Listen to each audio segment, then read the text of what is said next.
தூத்துக்குடி மாவட்டத்தை சார்ந்த ஆர்வமங்கலம் கிராமத்தில் உள்ள கவின் என்ற ஒரு இளைஞன் படுகொலை செய்யப்பட்டதை தமிழக மக்கள் முன்னேற்ற கழகத்தின் சார்பில் நான் வன்மையாக கண்டிக்கிறேன்.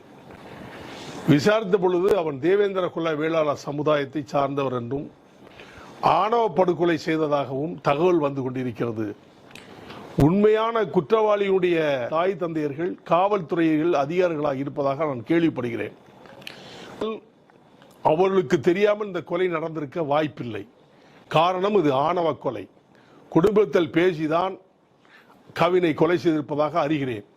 அவர்கள் மீதும் சட்ட நடவடிக்கை எடுக்குமாறு தமிழக மக்கள் முன்னேற்ற கழகத்தின் சார்பில் வேண்டி. இது போன்ற செய்திகளை உடனுக்குடன் அறிந்து கொள்ள வீரத்தமிழன் மீடியாவை சப்ஸ்கிரைப் பண்ணுங்க, லைக் பண்ணுங்க அண்ட் ஷேர் பண்ணுங்க.